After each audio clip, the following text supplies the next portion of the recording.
The fluorescent lights buzzed overhead as I stood in the doorway of what used to be my corner office, watching two security guards pack my personal belongings into cardboard boxes.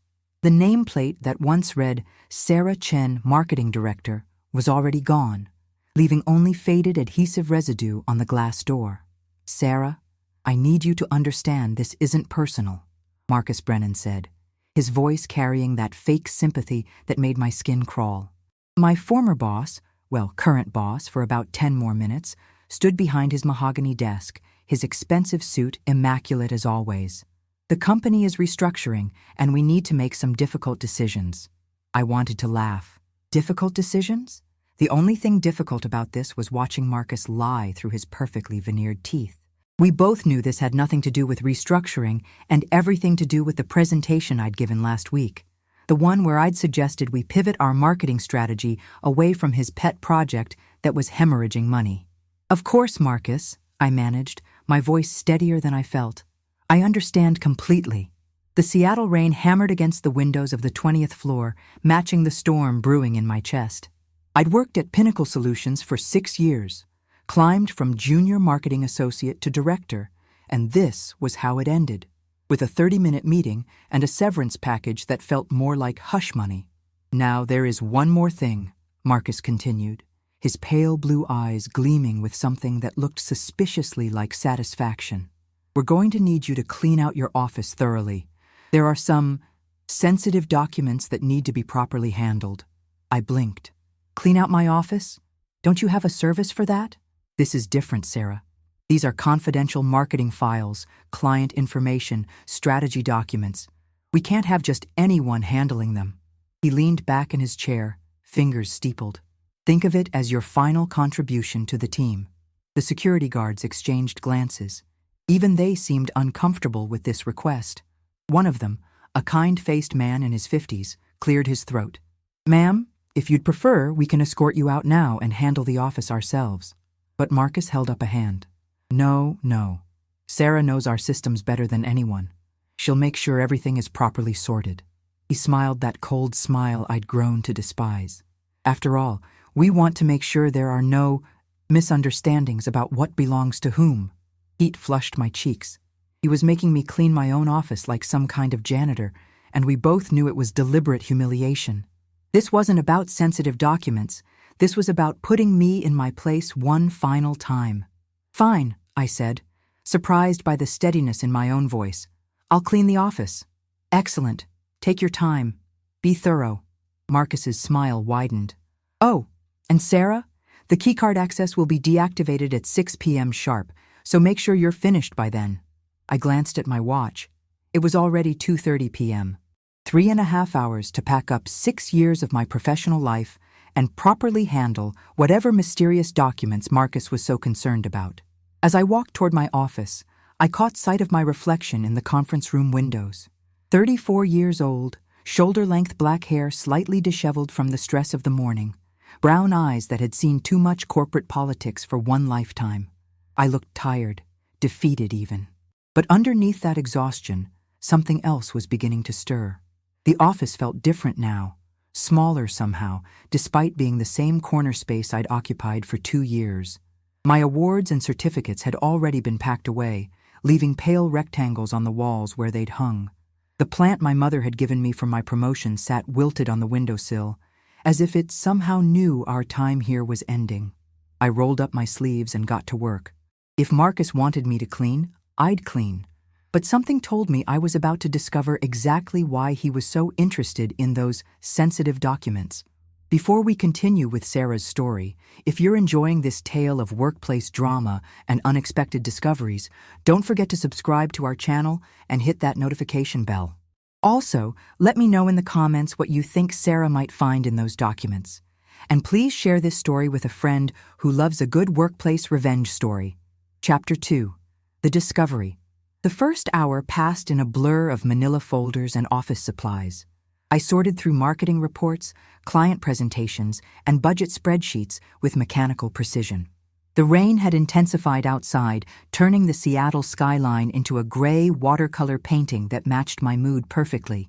I was 3 drawers deep into my filing cabinet when I found it, a folder labeled Project Lighthouse tucked behind a stack of quarterly reports. The name didn't ring any bells, which was strange. I'd been involved in every major marketing initiative for the past 2 years. Opening the folder, I found a series of emails between Marcus and someone named David Hartwell from Meridian Corp, one of our biggest competitors. The subject line of the first email made my blood run cold. Confidential acquisition discussions. My hands trembled as I read through the correspondence. Marcus had been feeding Meridian Corp our client lists, marketing strategies, and budget information for months. In exchange, they'd promised him the CMO position once they acquired Pinnacle Solutions, an acquisition that was apparently supposed to happen within the next quarter. Jesus Christ, I whispered, sinking into my desk chair. The pieces were falling into place with sickening clarity. Marcus hadn't fired me because of budget cuts or restructuring. He'd fired me because I was getting too close to the truth about our mysteriously declining client retention rates and the strange pattern of competitors seeming to anticipate our every move. I photographed every document with my phone, my heart pounding so hard I was afraid the security guards outside could hear it. There were detailed client profiles, copies of our proprietary marketing software algorithms, and even recordings of confidential board meetings. "How's it going in there?" The older security guard's voice made me jump. "Fine," I called back, quickly shoving the folder into my purse. "Just working through some old files." I forced myself to continue sorting through the remaining drawers, but my mind was racing. Marcus had set up this cleaning assignment to make sure I found this folder. But why? Was he trying to frame me? Make it look like I was the one stealing company secrets? Then I found the second folder, this one labeled SC Performance Issues. My own initials. Inside were fabricated performance reviews, doctored emails made to look like I'd been communicating with competitors, and a detailed plan to make me look like the corporate spy. My phone buzzed. A text from Marcus. "How's the cleaning going? Find anything interesting?" The smugness in that message was unmistakable. He wanted me to find these folders. He wanted me to panic, to realize how thoroughly he'd set me up. What he didn't know was that I'd already photographed everything, including the metadata that would prove when these fake documents had been created. I typed back, "Just old marketing materials. Nothing interesting." His response came immediately. "Keep looking. I'm sure there's something worth finding." The arrogance in that message sparked something in me, a flame of anger that I'd been suppressing for months. Marcus thought he was so clever, so untouchable. He'd orchestrated this entire charade to destroy my reputation and cover his own tracks. But he'd made one crucial mistake. He'd underestimated me. I continued searching through the office with renewed purpose. If Marcus had been sloppy enough to leave evidence of his real crimes, maybe he'd left other things too. I checked behind picture frames, under drawers, even inside the binding of thick reports. In the bottom drawer of my desk, taped to the underside, I found a USB drive. My pulse quickened as I plugged it into my laptop. The drive contained backup files from Marcus's computer, financial records, more email correspondence, and most damning of all, a detailed timeline of the acquisition deal.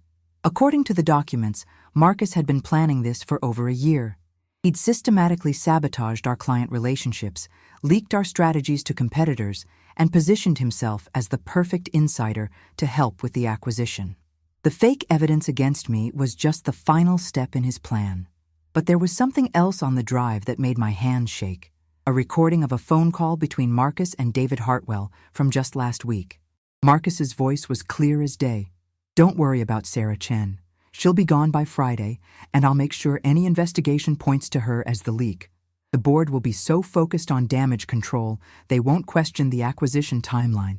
I sat back in my chair, staring at the evidence spread across my desk. Marcus had destroyed my career, betrayed our company, and set me up to take the fall for his crimes. All for a promotion at a competing firm. The clock on my computer showed 4:45 p.m. I had a little over an hour before my access was revoked. An hour to decide what to do with the information that could destroy Marcus Brennan's career and expose the acquisition deal. My phone buzzed again. Another text from Marcus. "Time's running out, Sarah. Hope you're being thorough." I smiled for the first time all day. "Don't worry, Marcus," I typed back. "I'm being very thorough." As I prepared to put my plan into motion, I thought about something my grandmother used to say. When someone shows you who they really are, believe them. Marcus had shown me exactly who he was. A snake who would destroy anyone to get ahead. Well, it was time to show him who I really was, too. Chapter 3. The Plan. The coffee shop across the street from Pinnacle Solutions was nearly empty at 5:15 p.m., just a few baristas cleaning up and one businessman nursing his third espresso of the day. I sat in the corner booth, laptop open, multiple phones charging beside me, and a manila envelope filled with printed evidence spread across the table. I'd left the office 15 minutes early, telling the security guards I needed to grab something from my car. They'd been kind enough to let me take a quick break, especially after I'd spent the entire day cleaning without complaint. What they didn't know was that I'd used that time to upload everything to 3 different cloud storage accounts and email copies to my personal address. My first call was to Lisa Rodriguez, Pinnacle's chief financial officer. Lisa and I had worked together on several budget committees, and I knew she had the CEO's ear. More importantly, she was one of the few executives who'd seemed genuinely concerned about our recent client losses. "Sarah, I heard about today." "I'm so sorry." Lisa's voice was warm with sympathy. "Thank you, Lisa. But I'm not calling about that. I'm calling because I've discovered something that threatens the entire company." I took a deep breath. Marcus has been feeding our client information and marketing strategies to Meridian Corp. They're planning a hostile acquisition, and he's been sabotaging us from the inside. Silence on the other end. Then, "Sarah, I know you're upset about being let go, but these are serious accusations. I have proof. Emails, financial records, recorded phone calls. Lisa, I need you to listen to me. The acquisition is supposed to happen within the next quarter. If we don't act now, everyone at Pinnacle loses their jobs." I heard Lisa's sharp intake of breath. "Can you send me what you have?" "I'm sending it now. But Lisa, there's more. Marcus has been creating fake evidence to make it look like I'm the corporate spy. He's planning to pin everything on me to deflect suspicion when the acquisition goes through." "Jesus, Sarah. If this is true," Lisa's voice trailed off. "It is true, and I need your help to stop it." My second call was to James Morrison, our head of IT security. James had always been paranoid about data breaches, a trait that had irritated Marcus but might save the company now. "James, I need you to check something for me. Can you run a scan on Marcus Brennan's computer access logs for the past 6 months?" "Sarah, I can't just—" "James, Marcus has been stealing client data and selling it to competitors. I have proof, but I need your technical expertise to verify the digital trail." 20 minutes later, James called back. "Holy shit, Sarah. You're right. Marcus has been accessing client databases at unusual hours, downloading files he shouldn't have access to, and using an encrypted external drive to transfer data. The logs show dozens of violations of our security protocols. Can you lock down his access remotely?" "Already done. And I've preserved all the evidence. This is career-ending stuff, Sarah." "Good. He ended my career today. Turnabout is fair play." My third call was the most important one.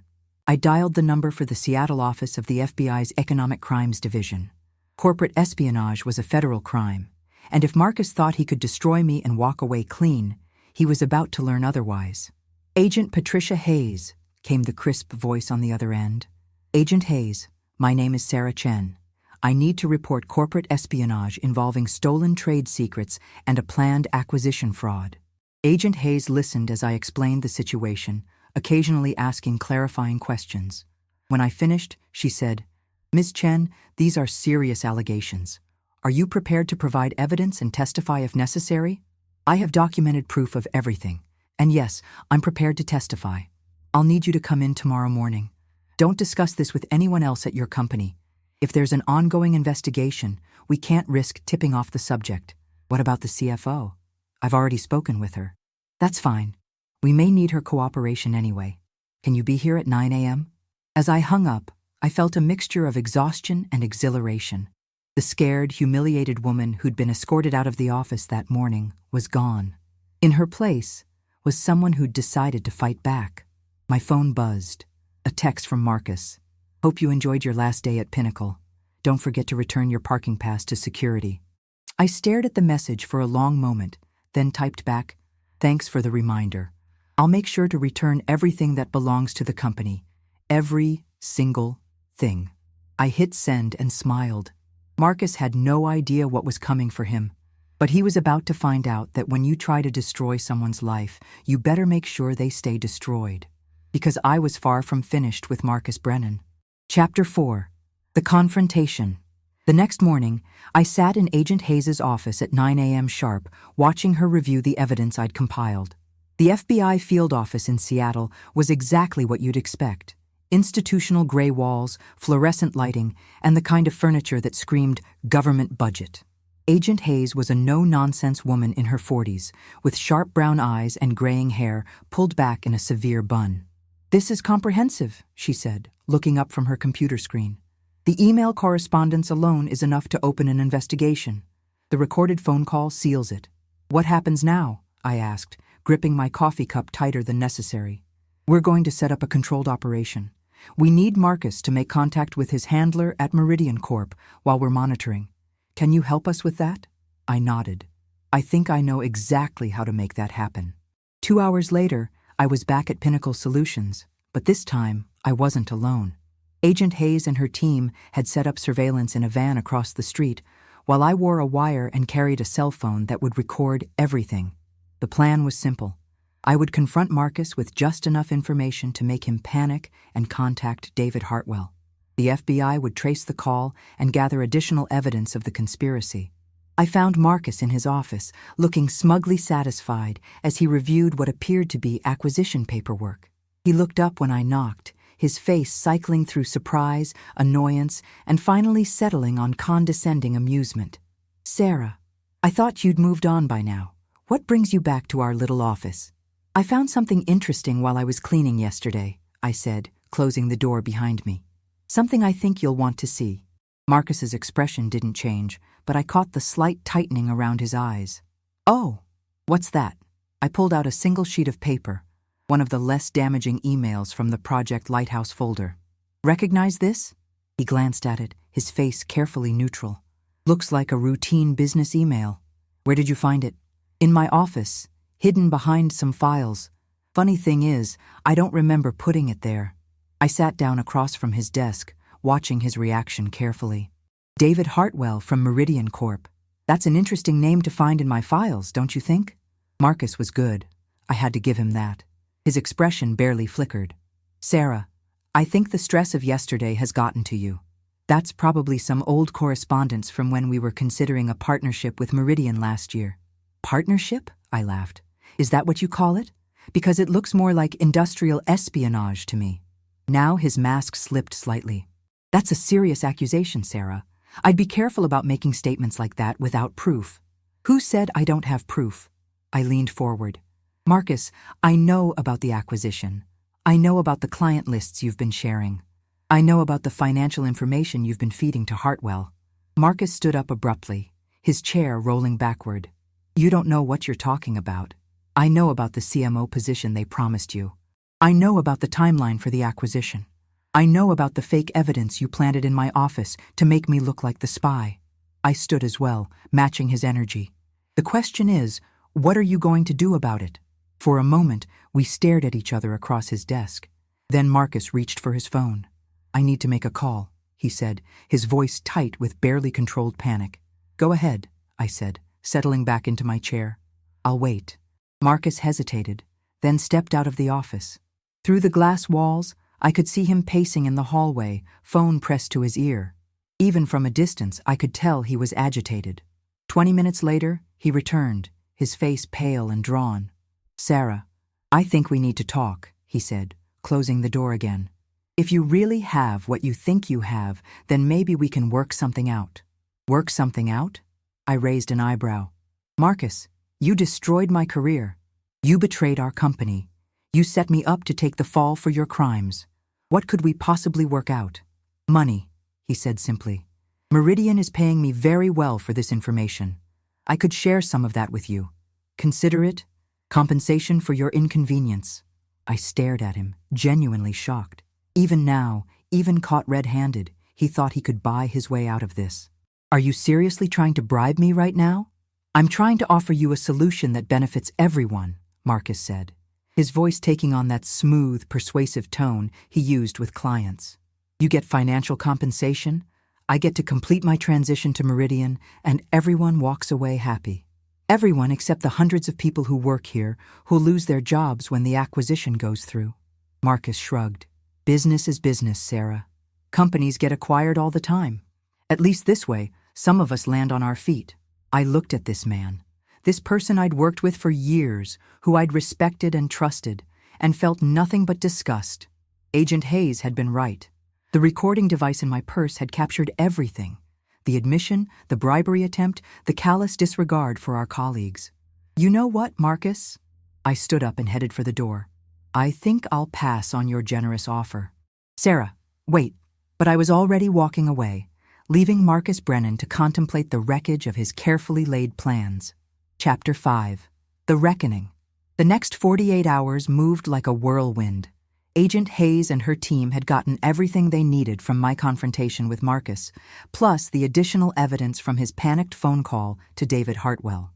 The FBI moved quickly, obtaining search warrants for both Marcus's office and his home computer.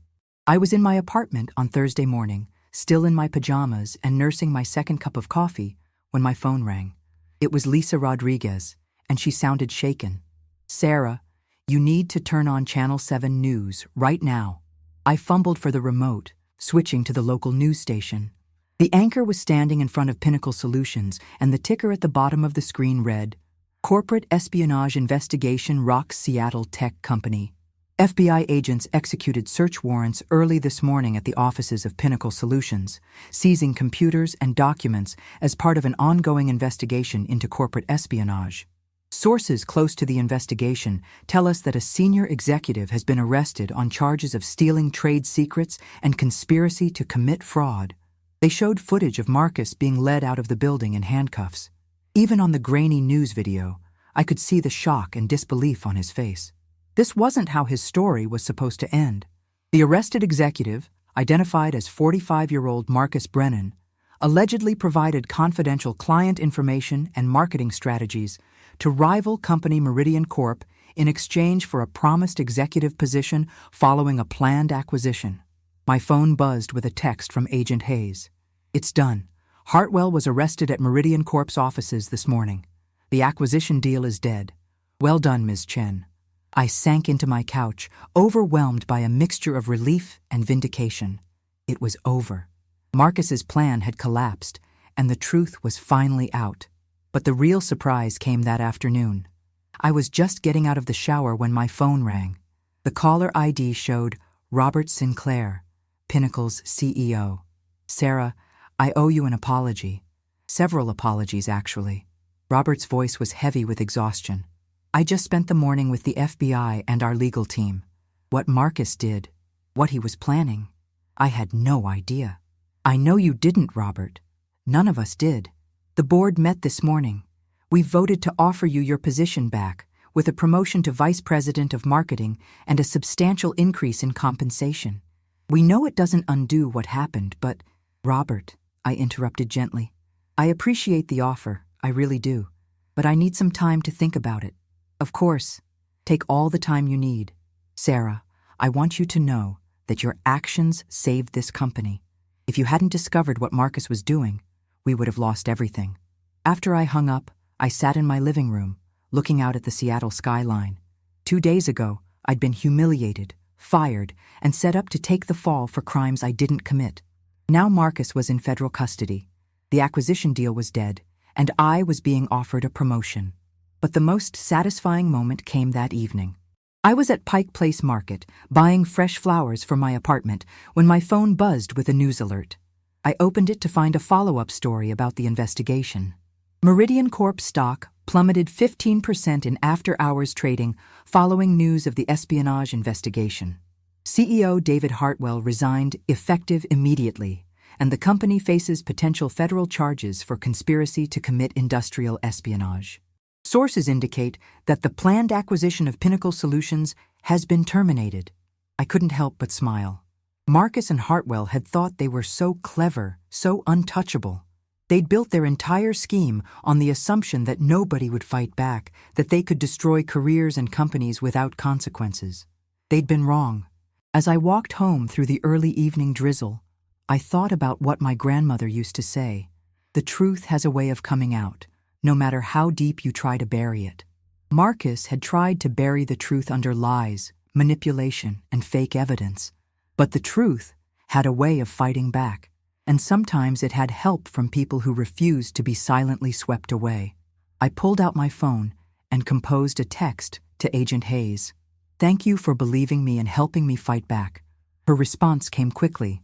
"Thank you for having the courage to come forward. You did the right thing." The right thing. It hadn't felt right when I was being escorted out of my office. It hadn't felt right when I was reading those fake performance reviews. But it felt right now, knowing that Marcus would face consequences for his actions and that Pinnacle Solutions would survive. Sometimes the right thing isn't the easy thing. Sometimes it means risking everything to expose the truth. But as I walked through the doors of my apartment building, I knew I'd made the right choice. Marcus Brennan had told me to clean the office. I'd done exactly that. I'd cleaned out all the dirt, corruption, and lies he'd left behind. And in the end, he was the one who got swept out. Chapter 6. The New Beginning. 6 months later, I stood in the same corner office where this whole ordeal had begun. But everything was different now. The nameplate on the door read, Sarah Chen, Vice President of Marketing, and the space felt genuinely mine for the first time. The Seattle skyline outside my window was bathed in rare sunshine, a perfect metaphor for how much had changed since that rainy day in March when I'd been fired. Pinnacle Solutions had not only survived Marcus's betrayal, but had thrived. Our client retention was up 40%. We'd landed 3 major new accounts, and the company culture had improved dramatically. I was reviewing quarterly reports when my assistant knocked on the door. "Sarah, there's someone here to see you. He says it's about a job opportunity." I looked up, curious. "Send him in."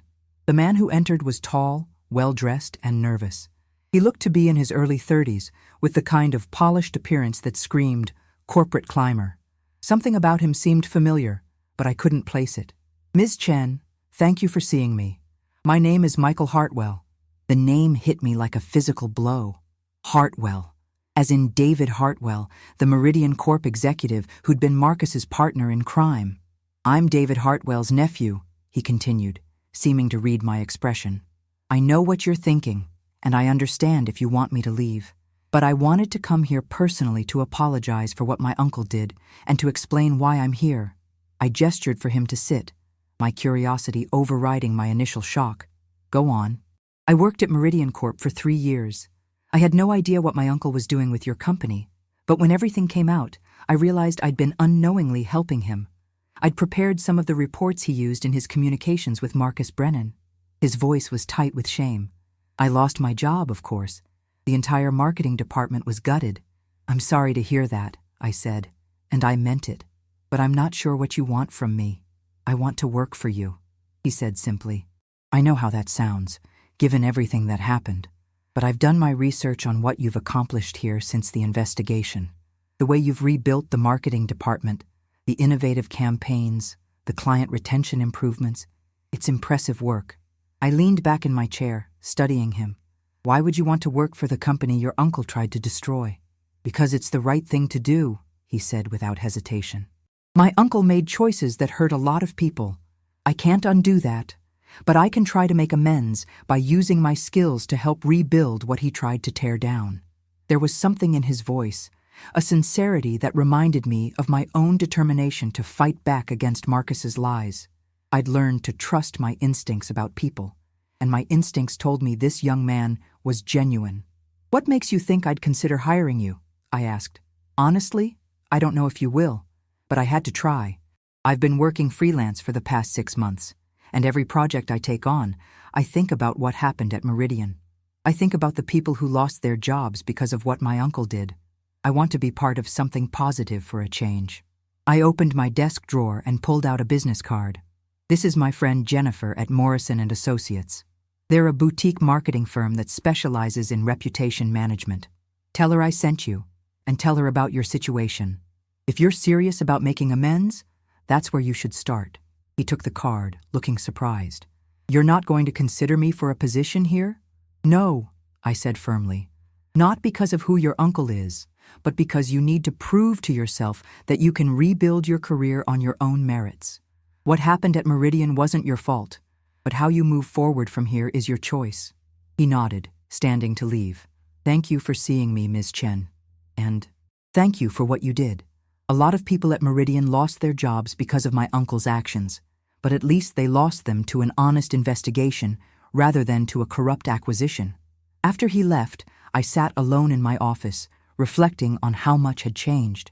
The scared, humiliated woman who'd been fired 6 months ago had been replaced by someone who understood her own worth and wasn't afraid to fight for what was right. My phone buzzed with a text from Agent Hayes. Saw the news about Marcus's sentencing. 5 years federal prison. Justice served. I smiled, remembering the news report from last week. Marcus had been sentenced to 5 years in federal prison for corporate espionage, conspiracy, and fraud. David Hartwell had received 7 years. Both men had lost everything: their careers, their reputations, their freedom. But justice wasn't the only thing that had been served. The investigation had led to industry-wide reforms in corporate data security. Pinnacle Solutions had become a case study in how companies could protect themselves from insider threats. I'd even been invited to speak at several conferences about corporate ethics and whistleblower protection. There was a knock on my door, and Robert Sinclair walked in, carrying 2 cups of coffee. Thought you might need this, he said, handing me one of the cups. Long day? Good day, I corrected. I just had an interesting visitor. I told Robert about Michael Hartwell's visit, and he listened thoughtfully. You gave him good advice, Robert said. He needs to earn his way back, not take shortcuts. Speaking of earning our way, I said, I wanted to talk to you about the Morrison account. I think we're ready to present our proposal. We spent the next hour discussing strategy, and I was struck by how different this conversation was from the ones I used to have with Marcus. Robert listened to my ideas, asked thoughtful questions, and treated me as an equal partner in the company's success. As the day wound down, I packed up my things and prepared to head home. But first, I had one more stop to make. I took the elevator down to the building's lobby and walked over to the security desk. The same kind-faced guard who'd been there the day I was fired was working the evening shift. Hey, Ms. Chen, he said with a warm smile. Heading out? Yes, Frank, but I wanted to give you this. I handed him an envelope.